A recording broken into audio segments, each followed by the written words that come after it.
देखिए, करीब 100 दिन आज हो गए किसानों को अपनी मांगों के धरने पे बैठे दिल्ली के इर्द गिर्द पूरे देश में।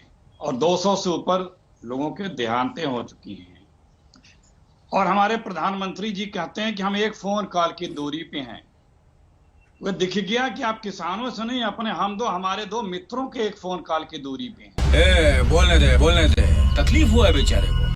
क्योंकि ये जो किसान है ये कुछ आपसे पैसे नहीं मांग रहा, आपसे कुछ बढ़ाने की चीज, रेट बढ़ाने की चीज नहीं मांग रहा। वो एक गारंटी मांग रहा है, एमएसपी की गारंटी, जिसे देने में सरकार का लेस मात्र भी कोई भी नुकसान नहीं है। तो फिर से पी के आया पांडुरंगा इस घर में। लेकिन आप किसानों को वो गारंटी नहीं दे रहे हैं और अपने मित्रों के 9 लाख करोड़ रुपए तूने क्या मिक्स किया है पांडुरंग? पिछले 6 वर्षों में 8.25 लाख करोड़ रुपए सितंबर 2020 तक मोदी जी ने 9 लाख करोड़ रुपए अपने मित्रों के माफ कर दिए। चल झूठा। देखिए, मैंने सारे प्रश्न लिख लिया है, मैं इसका जवाब देता हूं। पहले तो इन्होंने कहा 100 दिन हो गए हैं। ये तो सीए के भी आंदोलन में 100 दिन हुए थे, याद करिए ना। ये तो सीए के आंदोलन में कह रहे थे हमारी दादियां, पूरे विश्व की सबसे प्रसिद्ध दादियां बैठी हुई है, अब दादियां सरकार गिरा देंगी, अब देखिए दादियां कहर बरपा देंगी। आपने देश भर की दादियों को नाराज कर दिया है। क्या हो गया? क्या हो गया?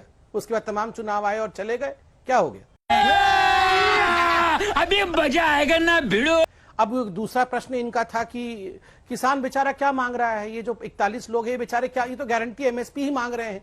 ये ऐसे मासूम बन के बोल रहे थे जैसे कि 70 साल में ये कांग्रेस पार्टी जो है गारंटी दे के गई थी, हमने आके गारंटी का चाबी छीन के हम भाग गए हैं। बताइए, कमाल की बात है।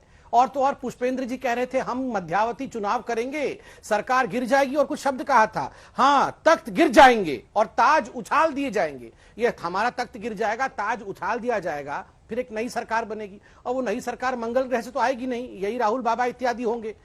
जिन लोगों ने 70 साल तक एमएसपी नहीं दिया, जिन लोगों ने उस पर गारंटी नहीं दिया, वो अब आके गारंटी दे देंगे। कमाल की बात कर रहे हैं, यहाँ पे मजाक चल रहा है क्या? तीसरी बात है, हम दो हमारे दो। ये अंजना जी, इनका कैसेट प्लेयर अटका हुआ है। कभी कभी तो मैं सुनता हूं तो मुझे लगता है ये 2014 से ही, मतलब ये वीडियो कहीं 2014 का तो नहीं है, ये ट्वीट कहीं 2000, मतलब आप 2014 से देखिए। 2 लोगों को पैसे दे दिए, सारे पैसे यहीं चले गए, सारे पैसे वहीं चले गए। मतलब राहुल गांधी कमाल की चीज है। डायलॉग राइटर भी उनका एक ही है, वही एक डायलॉग लिखते रहता है और वो भी थकते नहीं है। सुबह से शाम वही ट्वीट और वही डायलॉग। सारा पैसा यहां दे दिया, गरीबों से ले लिया, 2 लोगों को दे दिया। अरे ये 2 लोगों को अमीर कब, ये जो 2 लोग थे कब अमीर बने? ये लोग आपके समय अमीर बने। इनको किन्होंने लोन दिया? आपने लोन दिया। सबसे अधिक लोगों को किसने लोन दिया? आप याद करिए, वो बैंक में फोन करके हेलो इनको लोन दे दो, कौन करता था? आप करते थे। और ये हम दो हमारे दो की सच्चाई में आप बता दो अखिलेश जी को। देखिए, सोनिया जी, राजीव जी, हमारे 2 हो गए, प्रियंका जी, राहुल जी। ये दोनों जो है ना, ये 2 जो राहुल जी और प्रियंका जी, पूरा खत्म करके जाएंगे। इतनी चिंता मत करो और इतना टेंशन भी मत लो Akhilesh ji. Blood pressure high मत करो, देखिएगा ठीक है, कांग्रेस समाप्त होगी। म्यूजिक